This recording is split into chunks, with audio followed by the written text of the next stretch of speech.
जिसे मैं निकम्मा, गरीब और नौकर समझती थी, जिस आदमी से मैं कपड़े धुलवाती थी, टॉयलेट साफ करवाती थी, जिसकी मैंने हालत कुत्ते से भी बदतर कर दी, उसकी सच्चाई जानकर आज मैं खुद को ही कोड़े मारने पे मजबूर हो गई। जिसे मैं पैसों के लिए ताना मारती थी, उसके पास इतनी दौलत थी कि पूरा शहर खरीद लिया।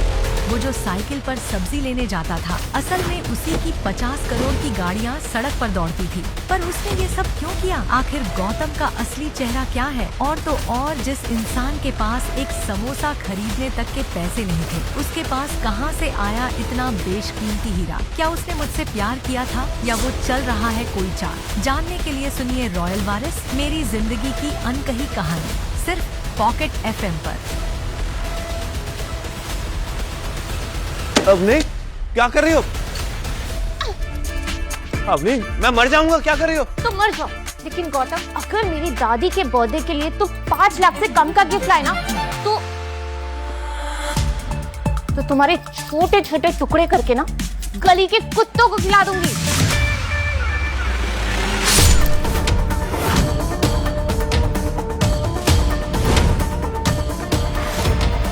थैंक गॉड, आज तो बच गया। अवनी, तुम फिक्र मत करो, मैं ऐसा तोहफा लेके आऊंगी दादी के हाथ तुम्हारे भी और छुड़ जाएंगे। I promise। Exactly। और अगर ऐसा नहीं हुआ तो ऐसे ही होगा।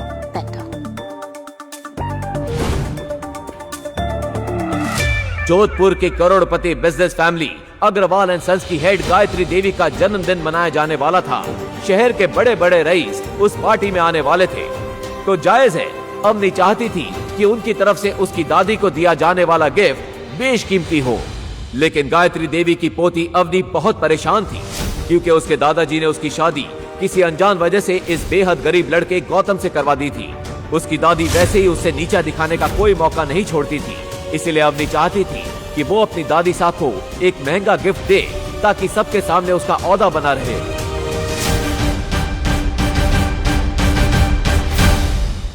गायत्री देवी के गिफ्ट के बारे में सोचता हुआ आगे बढ़ ही रहा था कि अचानक पुलिस की टीम ने आकर उसे घेर लिया।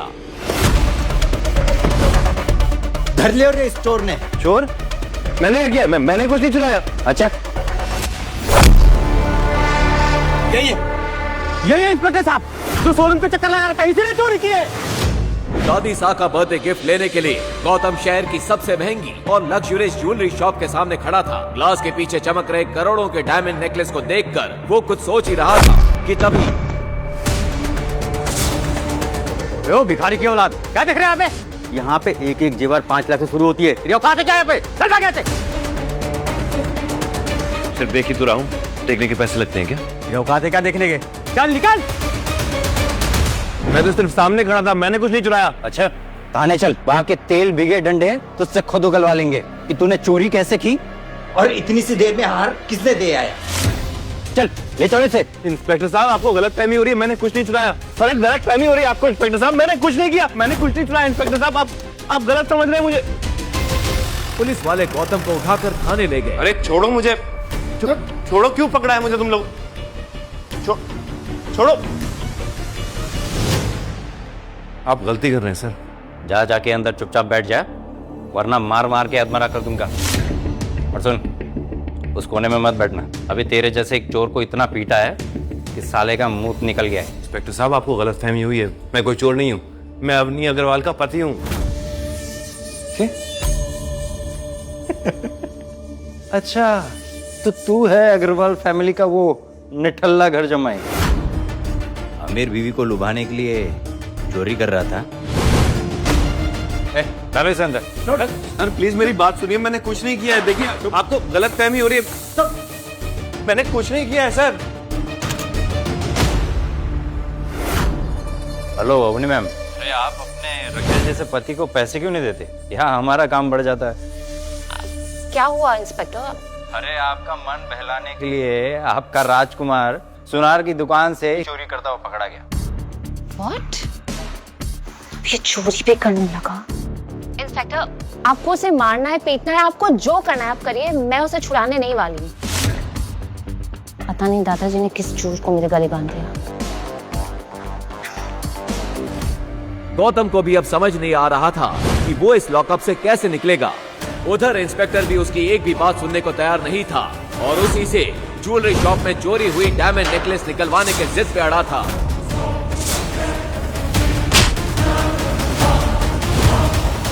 चोरी करता है। इंस्पेक्टर एक मोटा डंडा लेकर गौतम को पीटने के लिए बढ़ा, तभी पीछे से एक कड़क आवाज आई।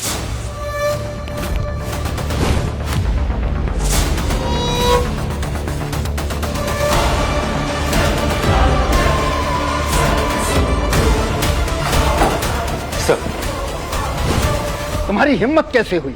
लगता है अपनी नौकरी और इस वर्दी से नफरत होने लगी है।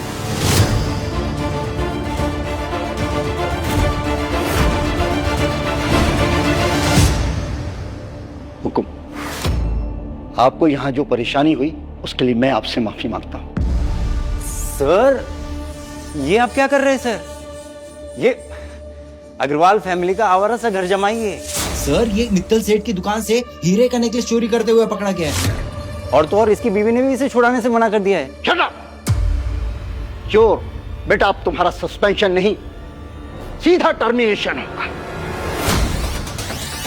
अरे जानते भी हो तुम ये किसको लेकर आए हो यहाँ पर? अरे अगर ये चाहे तो उस जैसे 10 ज्वेलरी शॉप खरीद कर मुझे वहां गार्ड बनाकर बिठा दें। फिर कमिश्नर ने अपने मोबाइल पर उस इंस्पेक्टर को कोई मैसेज दिखाया। वो देखते ही इंस्पेक्टर का चेहरा सफेद पड़ गया। सर, मुझसे भूल हो गई। अब मुझे प्लीज माफ कर दीजिए। सर, रुको, मुझे क्षमा करें। आइए, मैं आपको अपनी गाड़ी से घर छोड़ देता हूँ। ठीक है, मैं ये सब भूल जाऊंगा, लेकिन एक शर्त पे। हुकुम। आपको भी मेरा ये राज भूलना होगा। मेरे इस राज के बारे में कानो कान किसी को खबर नहीं होनी चाहिए, खासकर मेरी बीवी को। हुकुम। गौतम के इतना कहते ही पूरे पुलिस स्टेशन में हंगामा मच चुका था। लेकिन एक सवाल, क्या सच में गौतम कोई चोर था या इसके पीछे कोई गहरा राज छुपा था? और क्यों कमिश्नर ने उसे हुक्म कह के बुलाया? आगे एक ऐसा राज खुलेगा जो आपके होश उड़ा के रख देगा। गौतम जैसे ही थाने से बाहर निकला, एक लग्जरी कार आकर वहां रुकी। उसमें से एक बुजुर्ग शख्स उतरे और उन्होंने गौतम के हाथ में एक छोटा सा बॉक्स दिया।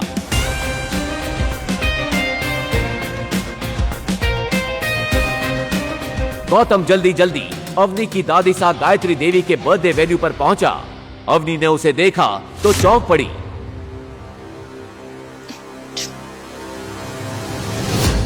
यहाँ कहाँ से आ गए? चोर कहीं के। किसने छुड़ाया तुम्हें थाने से? वहीं पड़े पड़े सड़ जाते ना तो अच्छा होता। मैंने कोई चोरी नहीं की अपनी। ज्वेलरी शॉप के सामने खड़ा था, पुलिस ने पकड़ लिया। बड़ी मुश्किल से अपनी बेगुनाही का सबूत देकर आया हूँ। ठीक है।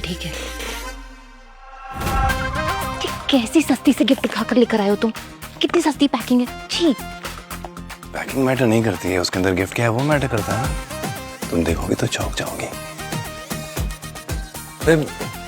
दादी का गिफ्ट है, तुम क्यों खोल रही हो? उनको खोलने दो। Fine, whatever. लेकिन जब बाकी सब गिफ्ट दे रहे हो ना, तो तुम चुपके से अपना बॉक्स साइड में रख देना, ओके? पता नहीं दादाजी ने किस जन्म का बदला लिया मुझसे। वो जैसे करोड़पति लड़की की शादी तुम जैसे गरीब के साथ करवा दी। ना पैसे है ना इज्जत। चले हम? खड़े क्यों जाओ? थैंक यू बेटा। और तभी उस पार्टी में चार चांद लगाने आई अवनी की cousin Shanaya. Expensive black dress पहने, हाथ में गोल्डन गिफ्ट लिए। जैसे ही उसने एंट्री ली, पूरी पार्टी की नजर उसी पर टिक गई।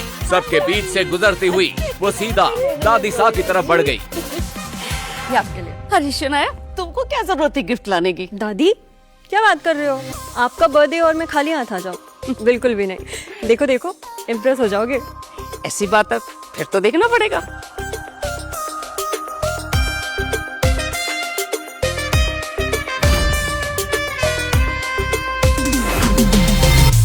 डायमंड पेंडेंट, इतना चमकीला हीरा अपनी 75 साल की उम्र में तो मैंने पहली बार देखा है।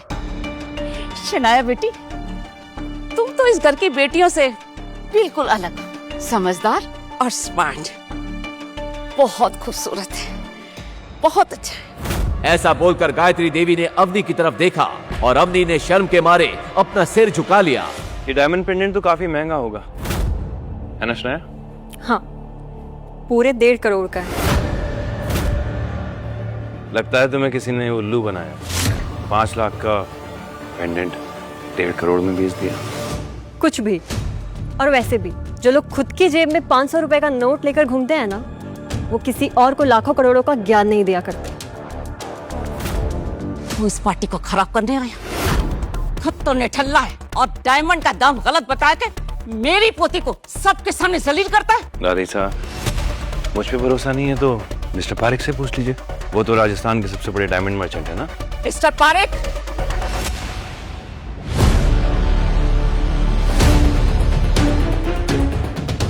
देखिए और दाम बताइए।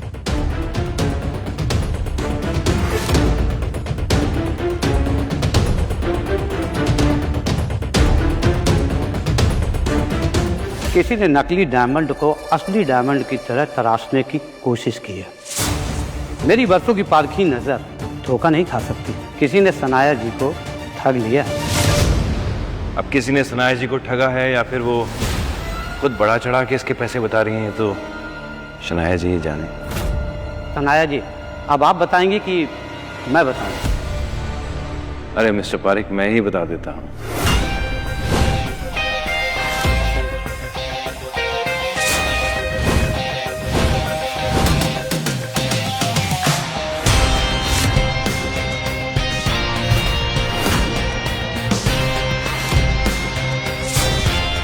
सॉरी, तुम्हारा पेंडेंट डायमंड का नहीं, कांच का है।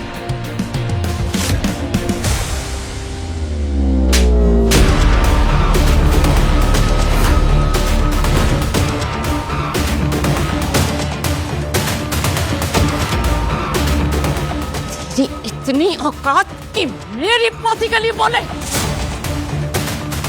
तू क्या गिफ्ट लेके आया निठल्ले, वो बता।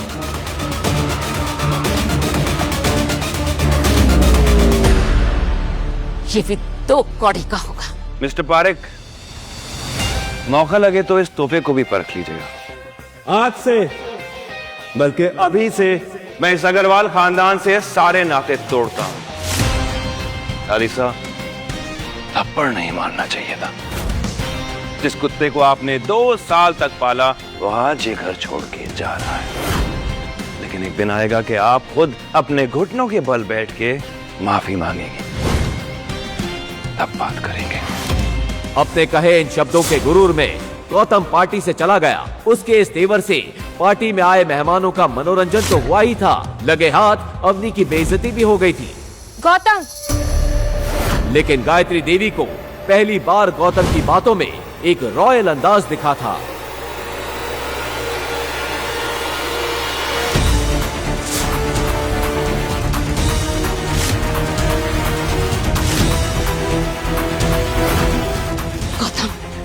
अरे गौतम को रोको कोई! गौतम को रोको कोई! अवनी के लिए दिल में प्यार था, इसलिए गौतम ने उसे माफ कर दिया। लेकिन बाकी परिवार और दादी सा के लिए उसके दिल में गुस्से की चिंगारी अभी भी जल रही थी। अगले ही दिन अपने जख्मों को मुस्कान के पीछे छुपाए और अपनी खटारा साइकिल उठाकर गौतम अवनी के दोस्तों को लेने एयरपोर्ट चला गया।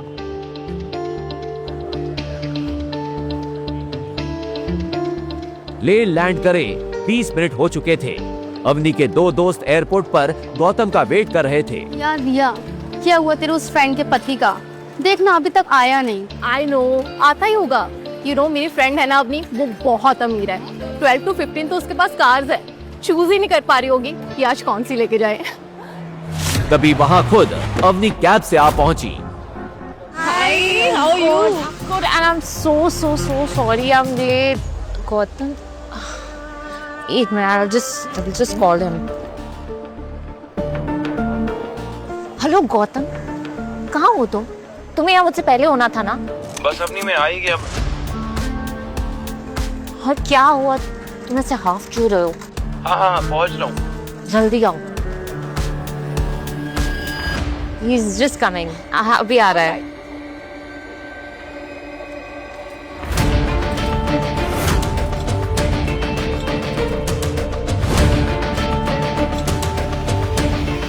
सॉरी, थोड़ा लेट हो गया। गौतम को देख रिया को तो यकीन ही नहीं हो रहा था कि कोई इंसान साइकिल पर किसी को लेने एयरपोर्ट कैसे आ सकता है, और अवनी तो शर्म से पानी पानी हो रही थी। शी अवनी, तेरा ये भिखारी पति अभी तक भिखमंगा है, हमें एयरपोर्ट पे लेने अपनी खटारा साइकिल पे आ गया। छी, ये अवनी का पति है।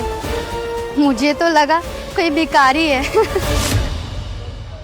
ये साइकिल वही थी जिससे गौतम दूल्हा बनकर अपने ससुराल में आया था, और जिसे देख सब हंस हंस के लोटपोट हो गए थे। अवनी की कजन शनाया ने तो उसका बड़ा मजाक बनाया था। वाह, क्या बात है दीदी, तुम्हारा दूल्हा तो कमाल का है। दूसरों के दूल्हे कार से, हेलीकॉप्टर से एंट्री लेते हैं, तुम्हारा वाला तो मस्त साइकिल से आया है। अवनी, अभी भी समय है, भाग जा इस शादी से, वरना आज तो तेरी फैमिली तुझ पे हंस रही है, कल को ये पूरा शहर इस बात का मजाक उड़ाएगा कि इतनी खूबसूरत और करोड़पति पत्नी का पति एक भीखमंगा है।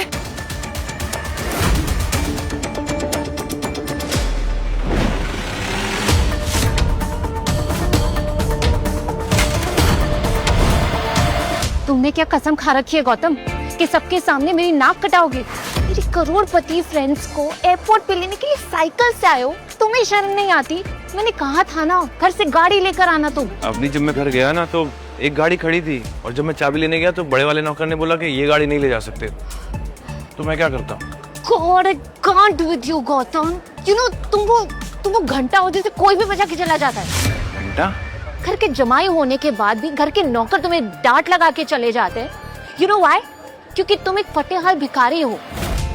अरे गाड़ी नहीं थी तो कैब से आ जाते ना। पैसे नहीं थे मेरे पास, सिर्फ 75 रुपए थे। फिर मैंने सोचा मैं यहाँ आके तुमसे पैसे ले लूंगा। You know what? थोड़े पैसे मुझसे ले लो और जाके जहर लेकर आ जाओ। तुम जैसे भिखमंगे पति होने से बेटर है कि मैं मर जाऊं। You know what? अभी हम शहर के सबसे बड़े होटल उमेद भवन जा रहे हैं। तुम वो सामान गाड़ी में रखोगे और फिर अपनी साइकिल से पीछे पीछे आओगे और वहां रूम में सामान रखवाओगे। यही तुम्हारी सजा है। अवनी की सहेलियों की हंसी और तानों के बीच गौतम ने बिना कुछ कहे सारा सामान गाड़ी की डिक्की में रखा और चुपचाप सिर झुकाए अवनी के सामने जाकर रुक गया। और तुम अपनी खटारा साइकिल लेकर हमारे पीछे पीछे आओ।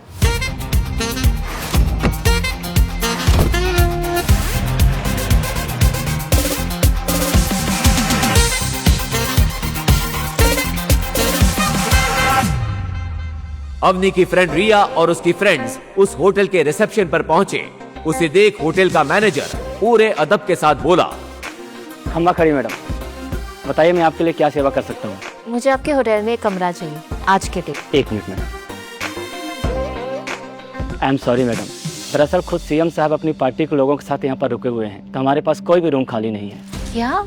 मैं आपको 10 गुना ज्यादा पैसे देने के लिए रेडी हूँ। आप प्लीज एक कमरा अरेंज करके दीजिए। सिर्फ आज नहीं, अगले 3 दिनों तक हमारे पास कोई भी रूम खाली नहीं है, क्योंकि सीएम साहब अगले 3 दिनों तक यहाँ पर रुके हुए हैं। आप जानते हैं मैं कौन हूँ? देखिए, आप कुछ भी करिए और मेरे फ्रेंड्स को एक कमरा अरेंज करके दीजिए please. I am sorry madam, जब तक सीएम साहब यहाँ पर रुके हुए हैं मैं आपको रूम अरेंज नहीं कर पाऊंगा, तो प्लीज आप किसी दूसरे होटल में मैनेज कर लीजिए। क्या यार रिया, तू तो बहुत बड़ी बड़ी बातें बोलती थी अवनी के बारे में कि इस शहर के सबसे बड़े खानदान से है, और ये क्या, एक रूम तक अरेंज नहीं कर पाई? हाँ यार अवनी, मुझे सच में लगा था तू है तो सब सही होगा, लेकिन ये क्या? I am sorry guys, trust me, अगर ये सीएम का इशू नहीं होता ना तो हम इसी होटल में रुकते। यू नो, पास में एक डेन है। वेल, इस होटल जैसा तो नहीं है पर वो भी काफी अच्छा है। Let's go there please. Let's go. वो कुछ कदम आगे चले ही थे कि गौतम वहां आ पहुंचा। सॉरी, ओ देर हो गई, सॉरी, बहुत लंबी चढ़ान आ गई थी।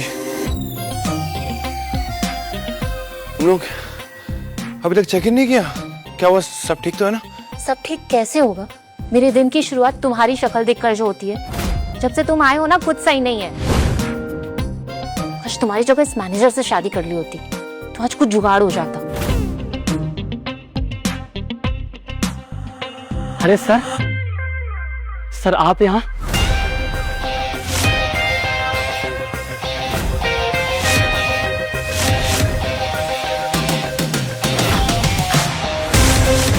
सर आप यहाँ हमारे गरीब खाने में? सर हम धन्य हो गए सर। सर हमारा सौभाग्य सर कि आप सर यहाँ पर आए। सर अब आप आ ही गए हैं तो मैं आपको अपने होटल का सबसे लग्जरियस रूम बुक कर देता हूँ। ये क्या बकवास है? हमारे लिए आपके पास अगले 3 दिन तक कोई कमरा नहीं है और इस भिखारी के लिए स्पेशल रूम। हाउ? क्या कहा आपने? भिखारी? लगता है सर के बारे में आपको मालूम नहीं है गौतम साहब। और इससे पहले कि वो मैनेजर आगे कुछ कहता, कि अंदर खबर फैल गई। जैसे ही अंदर खबर फैली कि गौतम उमेद भवन में आया है, अंदर से राज्य के सीएम गौतम सर अपने सभी नेताओं के साथ बाहर आए और फिर जो हुआ उसे देखकर तो अवनी, रिया और उसकी सहेलियां लगभग बेहोश हो गईं।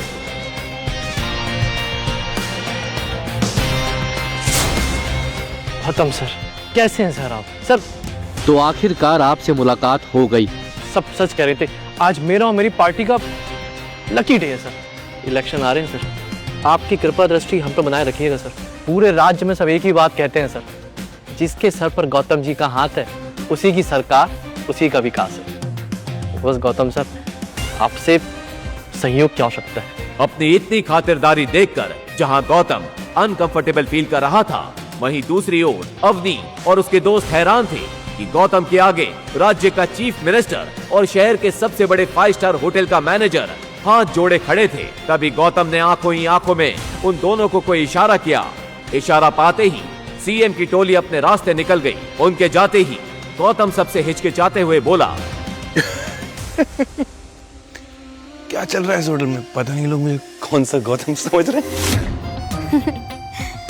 तभी तो मैं ये सोचूं कि गौतम जैसे भिखमंगे के साथ सीएम सर हाथ क्यों मिला रहे थे।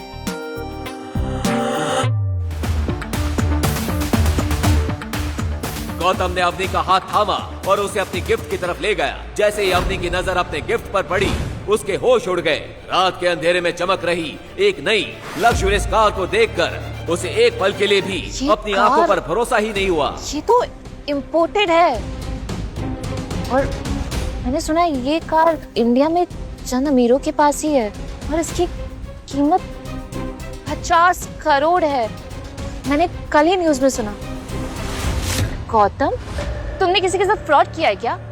या तो हमारी कंपनी में पैसों का घोटाला किया है? सच सच बताओ गौतम। क्या गौतम ने सच में चोरी की या सच कुछ और ही है? किसका कॉल आया था गौतम को? ये गौतम का वो सच था जो चाहकर भी अवनी को फिलहाल नहीं बता सकता था। अब वो एक्चुअली ये गाड़ी में अपने दोस्त से उधार मांग के लाया हूँ। तुम्हारा बर्थडे है ना आज, तुम्हारे लिए इतना तो कर ही सकता हूँ। तुम कहो तो हम दोनों ड्राइव पे चलें? ड्राइव? My foot! अब तुम इतना गिर गए गौतम। पहले तुम भले 50 रुपए की गिफ्ट लाते थे, लेकिन अपने पैसों की लाते थे। और इतनी महंगी कार तुम्हें कौन उधार देगा? प्लीज जैसे ये कार लाओ ना, वही वापस रखाओ।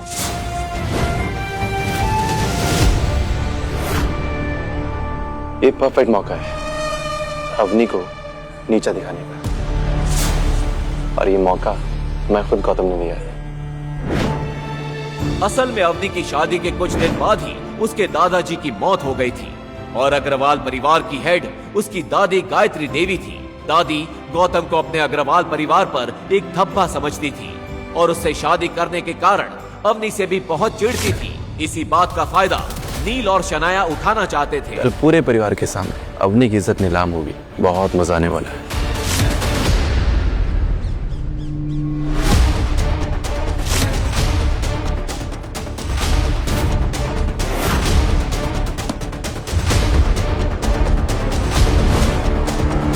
हमारे घर पुलिस? अवनी अग्रवाल कौन है? उन्हें तुरंत बुलाइए। इंस्पेक्टर के मुंह से अवनी का नाम सुनकर गायत्री देवी गुस्से से लाल हो गई। अवनी! दादी की आवाज सुनकर अवनी दौड़ी दौड़ी आई और वहाँ पुलिस को देखकर उसका दिल जोरों से धड़कने लगा। इंस्पेक्टर साहब, आप यहाँ इतनी सुबह? क्या हुआ? आप मुझे क्यों ढूंढ रहे हैं? मैंने सुना इस घर में एक चोरी की इंपोर्टेड कार आई है। ये सुनते ही अवनी समझ गई कि इंस्पेक्टर कल रात गौतम की लाई हुई कार की बात कर रहा है। हाँ, कार तो आई है, पर वो मेरा हस्बैंड गौतम लेकर आया था। हमें खबर मिली कि उस कार की कीमत 50 करोड़ से भी ज्यादा है। तो कितना कमाते हैं आपके पति महीने का?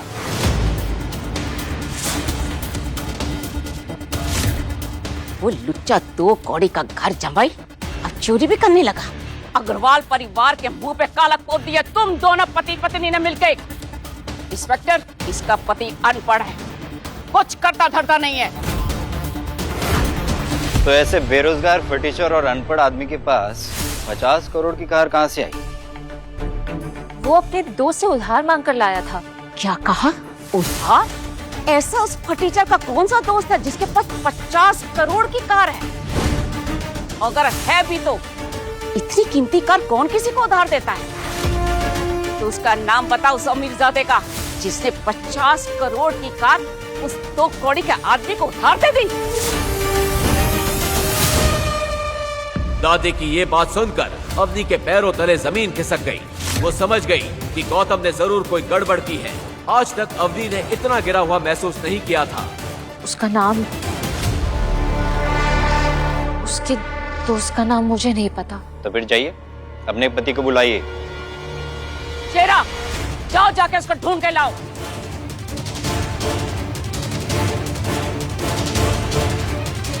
अवनी को ये सब देखकर बुरी तरह घबराहट हो गई। कहीं नहीं मिला दादी साहब। इंस्पेक्टर साहब, मुझे तो लगता है ये दोनों पति पत्नी मिलकर चोरी का काम करते हैं। अग्रवाल परिवार के नाम पर ये लड़की कलंक है। इंस्पेक्टर, लेके जाइए इसे, और जब इसका भीख मंगा पति आएगा तो मैं खुद उसे थाने लेके जाऊंगी। कांस्टेबल, ले चलो इन्हें। नहीं दादी, प्लीज इंस्पेक्टर साहब मेरी बात सुनिए, मुझे कुछ नहीं पता है, मैं चोर नहीं हूँ। आपको जो भी कहना है पुलिस स्टेशन में आके कहिएगा। ले चलो। प्लीज प्लीज दादी।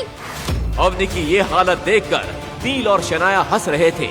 उनके चेहरे की खुशी देखकर अवनी समझ गई कि ये सब उन लोगों का ही किया धरा है, लेकिन उन लोगों से ज्यादा गुस्सा उसे गौतम पर आ रहा था।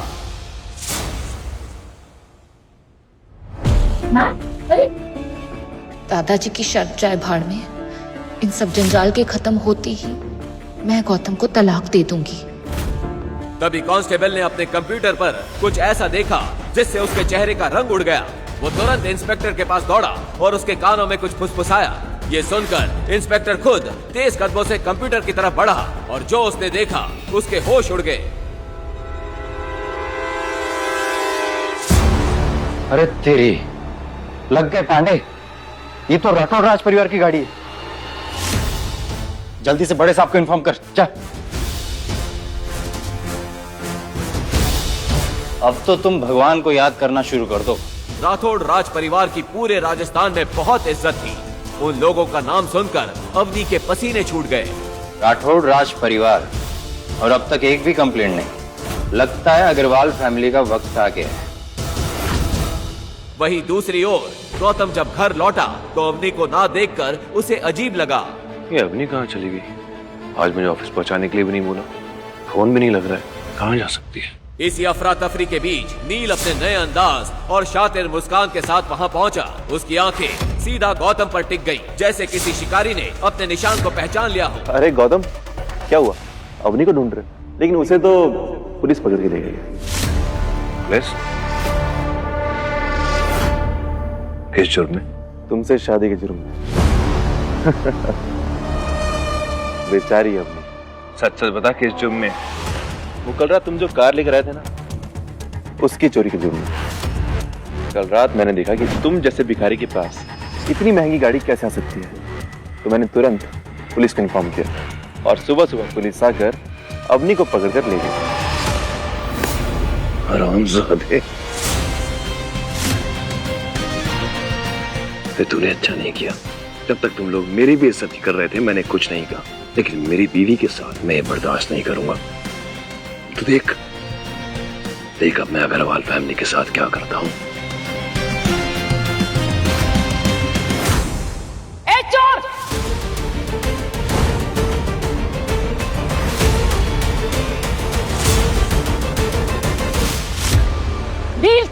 बातें क्या सुन रहा है? इसे पकड़ और थाने लेके जा। इसने हमारे परिवार को कहीं का नहीं छोड़ा है। हाँ चलो, सब चलो। तुम लोगों को भी अंदाजा होना चाहिए कि अवनी के साथ ये सब करके तुम लोगों ने कितनी बड़ी गलती करी है। और दादी साहब नील और शनाया को साथ लेकर पुलिस स्टेशन की तरफ निकल गई, जहां सच और साजिश दोनों उनका इंतजार कर रहे थे। अरे बाप रे, तुरंत अवनी मैडम को छोड़ो। हे भगवान, उन भाई बहन और उस बुढ़िया की बातों में आकर हम कितनी बड़ी भूल कर बैठे। अरे चीफ मिनिस्टर साहब का फोन था। अवनी मैडम की गिरफ्तारी पर पूरे थाने को सस्पेंड कर दिया गया है। अवनी मैडम, हमें माफ कर दीजिए मैम, अब चीफ मिनिस्टर साहब से कहकर हमारी नौकरियां बचा लीजिए, नहीं तो हमारा परिवार भूखा मर जाएगा। मैडम माफ कर दीजिए। अब इंस्पेक्टर साहब, मैं कैसे कर सकती हूँ? मैं चीफ मिनिस्टर को जानती भी नहीं हूँ। अवनी मैडम, शायद आप नहीं जानती होगी, पर आपके पति जानते हैं। चीफ मिनिस्टर साहब ने खुद कहा कि आज वो जो कुछ भी है सिर्फ और सिर्फ आपके पति की वजह से। मैम, मुझसे बहुत बड़ी भूल होगी, प्लीज माफ कर दीजिए। अपने आप को मार रहे तो माफ कर दीजिए मैम, माफ कर दीजिए। अभी ये सब बात चल ही रही थी कि नील गौतम के साथ थाने पहुंच गया। उनके साथ दादी साहब भी थी। ये सब क्या हो रहा है? अरे इंस्पेक्टर, मैं चोर जमाई को पकड़ के लेकर आई हूँ, देखिए। इंस्पेक्टर की नजर जैसे ही गौतम पर गई, वो चौंक गया और गौतम के सामने जाकर झुक गया। छोटे हुकुम,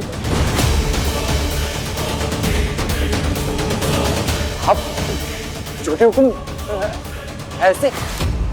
ओ इंस्पेक्टर, चोर को हुक्म क्यों कह रहे हो? अरे चुप कर बुढ़िया। मैं एक बार चीफ मिनिस्टर साहब के यहाँ पर सिक्योरिटी में लगा था, तो मैं इससे मिल चुका हूँ। जमाई जी, जमाई जी, जमाई जी। और तभी वहां भागती हुई अवनी की दादी गायत्री आ पहुंची। उनके हाथ में अब तक गौतम का दिया हुआ गिफ्ट था। जमाई जी, हमें माफ कर दीजिए, हमसे बहुत बड़ी भूल हो गई। हमारे घर में हीरा था और हमने उसकी कदर नहीं की। जब तुम्हारा तोहफा देखा तब मुझे समझ में आया कि हम कितने बड़े बेवकूफ थे। तुम्हारा तोहफा तो करोड़ों रुपयों के हीरे जवाहरात से भी ऊपर है। हमसे बहुत बड़ी भूल हो गई, हमें माफ कर दो। जवाई जी, हमें माफ कर दो।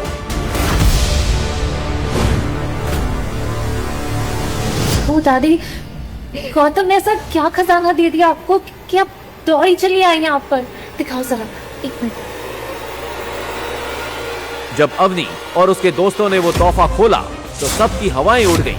आखिर ऐसा क्या गिफ्ट दिया था गौतम ने? क्या सच में गौतम कोई बड़ा आदमी है? अगर है तो वो कौन है? कोई माफिया, पॉलिटिशियन, बिजनेसमैन या कहीं का किंग? लेकिन अगर वो इतना अमीर और पावरफुल है तो ऐसे गरीबों और लीचड़ों वाली लाइफ क्यों जी रहा था? यहाँ पर बस इतना ही। इन सभी सवालों के जवाब के लिए नीचे दिए लिंक पर क्लिक करें और पॉकेट एफएम पर सुने एक ऐसी कहानी जो पहले ही दिन से बनी हुई है, पूरे इंडिया की पहली पसंद। तो अभी डाउनलोड करें और सुने रॉयल वारिस, सिर्फ पॉकेट एफएम पर।